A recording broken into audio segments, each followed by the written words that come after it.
আসসালামু আলাইকুম সবাইকে, welcome back to my channel. আশা করি সবাই ভালো আছেন। আজকে নিয়ে এলাম খুবই ঝটপটে আর মজাদার একটি রেসিপি, নুডলস কাবাব। অনেকে এটাকে নুডলস পাকোড়াও বলে।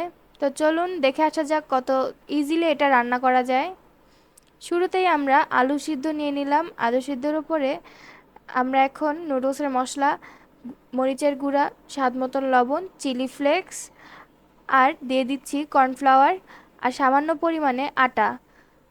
আটা কিন্তু বেশি দেওয়া যাবে না, না হলে এটা বেশি টাইট হয়ে আসবে আর আটাটা বেশি মুখে লাগবে।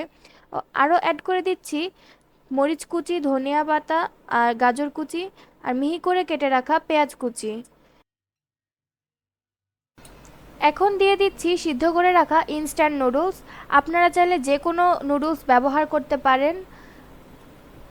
আমরা এখন খুব ভালোভাবে এটাকে মাখায় নিব। আর এখানে নুডলসটা ভেঙে গেলেও কোনো অসুবিধা নেই, কারণ নুডলস গোটা থাকলে সেটা আলাদা আলাদা হয়ে যেতে পারে, কাবাবটা টাইট হবে না।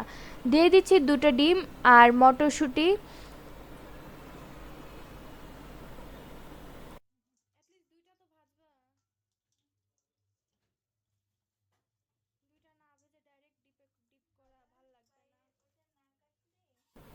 তো এখানে ভালোভাবে আমরা এটাকে মিক্সড করার পরে এখন একটা বাটিতে আমরা 2 চামচ কর্নফ্লাওয়ার নিচ্ছি। আপনারা চাইলে একটু বেশি ব্যবহার করতে পারেন।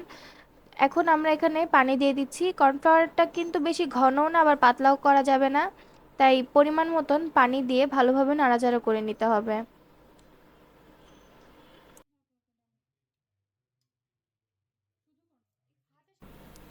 এখন আমরা এখানে নুডলসগুলোকে কাবাবের শেপ দিচ্ছি। আপনারা চাইলে ইচ্ছা মতন, নিজেদের ইচ্ছা মতন শেপটা ব্যবহার করতে পারেন, যেমন বল শেপ করতে পারেন, ফিঙ্গার শেপ করতে পারেন, এটা আপনাদের ইচ্ছা। হাতের দুই তালুতে কিন্তু অবশ্যই তেল লাগিয়ে নিতে হবে, যাতে আমাদের হাতে নুডলসটা লেগে না যায় আর নুডলসটা ভালোভাবে টাইট হবে।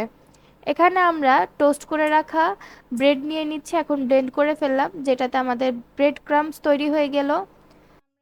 এখানে একটি কাবাব বানিয়ে দেখিয়ে দিচ্ছি আমি আপনাদেরকে।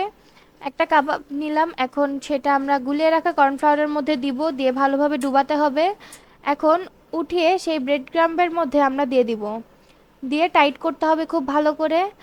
আর এক্সট্রা ব্রেড ক্রাম্বসগুলো আমরা হাতে নিয়ে হালকা করে নিয়ে ঝেড়ে রেখে দিব। আর এরকম যদি আমরা না ঝাড়ি তাহলে যখন তেলে আমরা এটা ভাজবো তখন তেলটা নষ্ট হয়ে যাবে। তো এটা আজকে সংরক্ষণও করা দেখিয়ে দিব আপনাদেরকে। সেম প্রসেসেই আমরা এটাকে রেডি করার পরে একটা বক্সে স্বাভাবিকভাবে রেখে দিব। আর বেশি টাইট করে কিন্তু রাখা যাবে না, না হলে ব্রেড ক্রাম্বসগুলো একেবারেই ফেটে ভিতর থেকে সব নুডলস আর আলু বের হয়ে আসবে। তো এটা একবারে মিশে যাবে, তখন আপনারা এটা আলাদা করে উঠাতে পারবেন না। আর অবশ্যই এটা ডিপ করে রাখতে হবে। এটা প্রায় 10 থেকে 15 দিন ডিপ করে রেখে দেওয়া যাবে। যদি হঠাৎ করে বাসায় মেহমান আসে, আপনারা এটা কিছুক্ষণ আগে বের করে রাখবেন এবং অনেক দ্রুত ভেজে ফেলা যাবে। এখন আমরা কয়েকটা ভেজে দেখিয়ে দিচ্ছি আপনাদেরকে। তো রেডি হয়ে গেল আমাদের নুডলস কাবাব। আশা করি সবার ভালো লাগলো। ভিডিওটি পছন্দ হলে অবশ্যই লাইক, কমেন্ট অ্যান্ড শেয়ার করে দিবেন। চ্যানেলটিকে সাবস্ক্রাইব করে দিবেন এবং পাশে থাকবেন। সবাই সুস্থ থাকবেন, ভালো থাকবেন। Thanks for watching this video. আল্লাহ হাফেজ।